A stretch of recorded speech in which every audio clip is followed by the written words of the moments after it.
Hello my dear friends and welcome to my channel.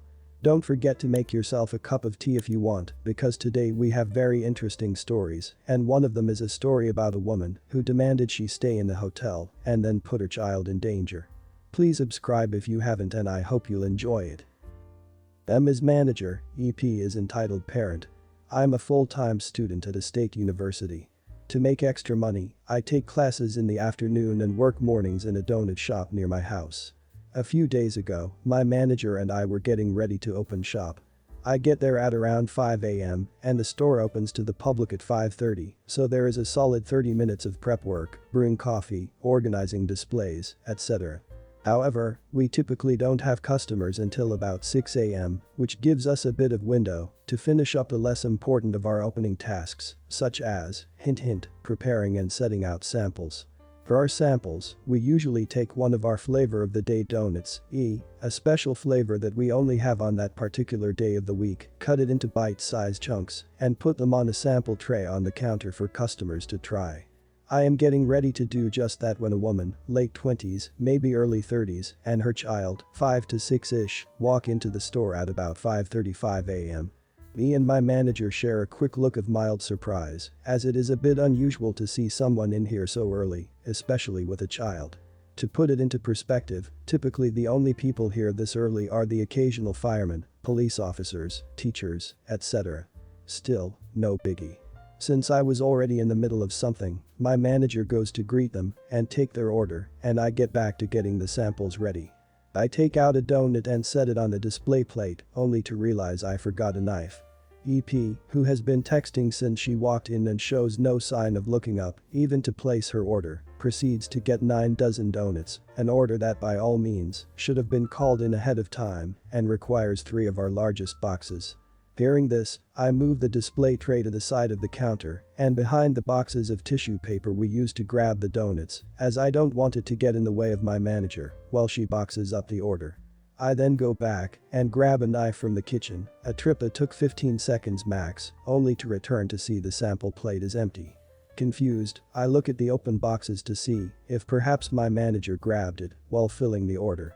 Considering that the flavor of the day was red velvet, it was very easy to tell that it wasn't there. I then turned to look over the counter, wondering if it had somehow been knocked onto the floor. That's when I notice Ep's child sitting in one of the armchairs in the corner of the eating area with what is, undoubtedly, the missing sample donut. Now, this probably pissed me off more than it should have. Hell, it still does. Since I've worked there a while, I've seen more than my fair share of EPs or large groups take more than one or even all of the samples for themselves, pretending they're being sneaky or just not caring. It really grinds my gears. But this was a level of blatant jerkery that I couldn't even fathom. My manager, who is now taping up the boxes, must have noticed that I stopped moving. She glances at me, notices my now empty sample plate, then follows my gaze to the child in the corner. She blinks a couple of times, clearly just as baffled as I was, and then turns to EP. "Excuse me, ma'am. Did you take the donut that was sitting on this plate?" EP, still taking a second before finally bothering to look up from her phone. "Yeah." "Why, ma'am, that was an entire donut." EP, blinking at us with the worst expression of fake ignorance I've ever seen. "What? It was on a sample tray. I thought it was a free sample." M, clearly annoyed. "Ma'am, taking that sample required you to reach over the counter, take an entire donut from an unlabeled tray, and give it to your child while our backs were turned. I hardly think that situation implies typical sample rules." EP, annoyed and obviously unapologetic. "Well, it's your own fault for leaving it there unattended. If you don't want people thinking it's a free sample, you shouldn't have left it on that tray." At this point, it's pretty clear that we aren't going to get anywhere productive with this, and, frankly, one donut isn't worth starting a ruckus over. I ring her up while my manager brings the boxes over, and the total is pretty hefty, well over $100, since she got some drinks as well. Now, on our cash registers you have to press a subtotal button before it will display the amount owed on the customer's side of the counter. Additionally, the credit card receipts aren't itemized and only display the total amount paid, not each individual item. We typically only print itemized receipts on request for card purchases. Wouldn't you know it, this lady didn't ask for an itemized receipt. So, it would have been very easy for the price of, say, one measly donut to have found its way into the total without anyone ever knowing. Very easy indeed. P.S. To provide some clarification for some questions I've seen. The tray was sitting behind the display area of the counter, on a small shelf that should only be accessible to workers. Our sample tray is quite small, with a clear plastic dome serving as the only real indication that it is a sample tray. It is unlabeled, and I had just rinsed off the dome, so it was sitting by the sink, so the argument that the donut was obviously a sample was a stretch. As much as I enjoy the comments about my valiant attempt at revenge or justice, the mathematic reality is a bit more sobering. I still felt morally obligated to count the donut to her rewards points, ultimately resulting in her receiving, surprise, a free donut. As such, there was no monetary loss on either side of the deal. In essence, the woman still got a free donut, while also allowing our records were still able to record a sale. I see to bring balance to the donut shop, not lead it into darkness. People like this ruin it for everyone. I guess some local shops stop giving out samples because of people like this for sure.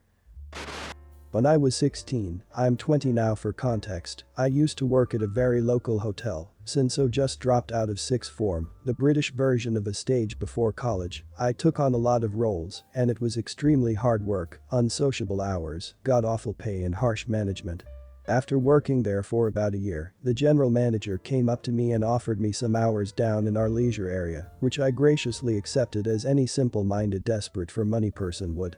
This leisure center was composed of a pool, small gym, jacuzzi etc. Let me tell you, to work down there was no small task. It was hot for us Brits, 40-degree heat is kinda nasty, especially with a workload on your shoulders.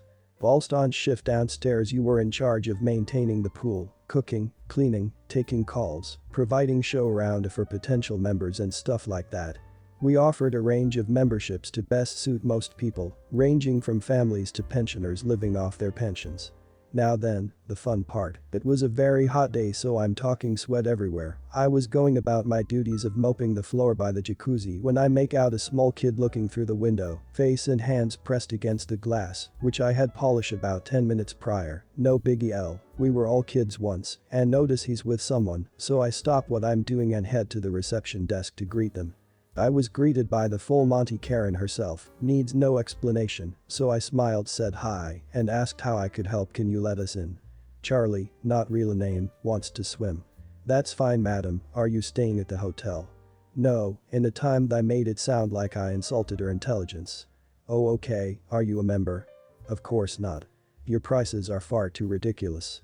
Now I've dealt with a lot of crap whilst working here, so an attitude never really fazed me. I'm awfully sorry madam, but the leisure facilities are for guests and members only.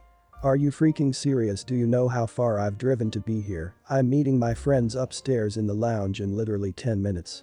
I clocked that earlier, she said. Can you let us in? Which plays a key part as I put the pieces together towards the end.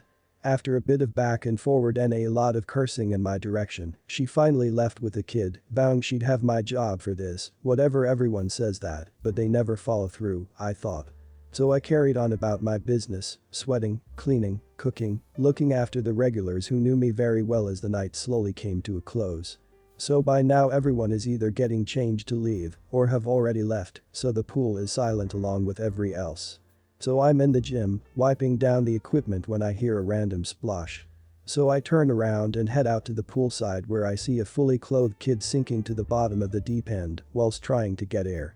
My instincts kick in, and I'm in the water in seconds. I dive under, pull him up and check that he's all okay. He's crying, of course. He didn't mean to do what he did, he just wanted to swim. Fun fact, he couldn't. All the commotion attracts the attention of the regulars still around who give me a hand in calming the kid down when all of a sudden boom boom boom boom I can hear from even the poolside. Drink in hand, red-faced and primed for action. Get your freaking hands off of my kid, you harasser, continues to march over to me. Me, I beg your pardon.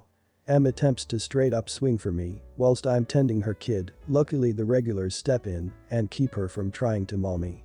He just wanted to swim and you were just gonna let him drown, right? I explained to you quite clearly earlier that you couldn't, and there is even a policy on the wall which states that all children under 12 years must be supervised. That policy was the one saving grace so had during this. It's literally in a frame in the front desk, so it's clear for all. I start guiding this poor kid back to his mum before she attempts another swing, even almost tried to throw her glass at me. You touch my son again and my fiancé will freaking kill you. By this time the duty manager in the station at the time was downstairs and by my side, we'll call him Jack. Jack explained that she really had to leave, she was causing a public disruption to the flow of business, and threatening staff never went down well. I'm not leaving until you sack that piece of crap you call staff.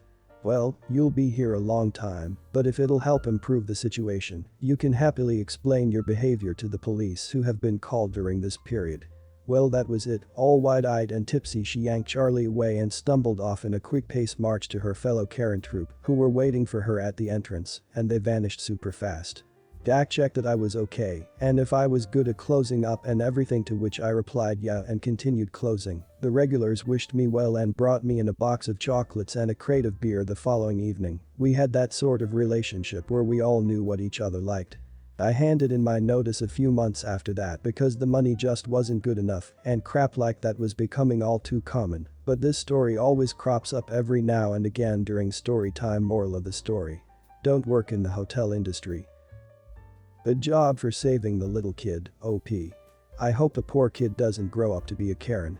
She doesn't deserve to have kids if she'd let them drown as long as she gets to relax by a pool.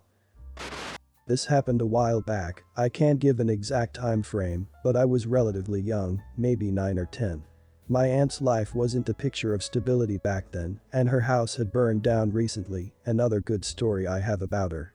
So being the good sister my mother was, she offered to let my aunt and 2 of her 4 kids, the 2 not living at their dad's, stay at our house over the summer while we traveled to the other side of the state to visit my father, which we don't get to do often. All my aunt had to do was keep the place clean, take out the trash, change cat litter, feed our pets, dog and 2 cats, and generally don't destroy the place. An additional rule me and my sister set in place were that the boys, 5 and 6-year-old at the time, weren't allowed in either of our rooms, as they would have no need to, as they were to sleep on the couch that converts into a bed in the living room, and my aunt was to sleep in the spare bed we had at the bottom of the stairs. She failed all of those requests multiple times. When we arrived back to our house, the place was a wreck. Let's go over all that she did. She and her boyfriend got tired of the smoke detector going off whenever they smoked in the house, yes, near the animals, so they started leaving the back door wide open so that the smoke could flow out. That clearly didn't work, as the whole house still smelled like smoke, and it only allowed our house to be invaded by flies, gnats, and fleas. They stopped cleaning the cat litter and taking out the trash about halfway through the summer. Instead of feeding the animals at regular intervals, they just filled all the food bowls with tons of food and let the animals eat as much as they wanted and just poured out more when it finally ran out. I'm surprised none of our pets were overweight when we got back. The money we left them to buy more pet food, they spent on cheap kibble and used the leftover money to buy smokes. Did I mention her boyfriend was wearing a police-issued ankle monitor the whole time he was there? I don't think I did. Any time over the summer that they were required to put an address for something, which they had to do more than you would expect, they put our address. We're still getting court summons and parking tickets for them to this day. But the one thing that pissed me off the most at the time as a 9-year-old boy is that whenever the kids got bored or she just didn't want to deal with them, she just told them to go find something to play with. So of course, they invaded my room and she did nothing to stop them. I came home to find my room covered in piles of mismatched Lego from dozens of different sets, never to be able to be sorted and reassembled again. They even decided to use a wooden model airplane I built with my grandfather as a glider, slamming it into the ground and breaking off the landing gear and wings. And worst of all, 2 of my battery-powered Nerf guns were completely missing. We later figured out that they had jammed them and angrily threw them to the bottom of the pool in our backyard that was covered in moss and we hadn't cleaned in years. When we finally came back, we had to cover the costs of bug bombing the house to get rid of the flies, deep cleaning to get rid of the smoke smell, vet-prescribed ointment for the fleas, and replacing all of the toys and other stuff that her kids broke. We asked her for the money from her directly, and she just blamed her kids and said that her boyfriend was the one in charge of watching them when they did all that stuff. Eventually we figured out that the apartment she found was a loft above my grandparents' garage and she was paying my grandma rent to live up there. Rent that the first year I've had an additional fee which went directly to my mom without her knowing. She just thought that the rent dropped after the first year. So she ended up paying for everything in the end anyway. Thanks grandma. A bit anticlimactic, but that's what happened. My house never was quite the same after that, but I've tried to put the memories behind me and start recollecting some of the stuff that they broke. I've got much nicer Nerf blasters now. Other stories about my crazy aunt include the time our family ended up adopting her boyfriend's kittens because they weren't allowed in their apartment. Rip Delilah, you were a good little kitty. And the time she screamed in my face for saving her dumb dog's life. My family is weird. I don't understand what makes people act like that toward other people's property. I heard some other stories where house guests smoke in-house despite knowing people highly allergic to smoke.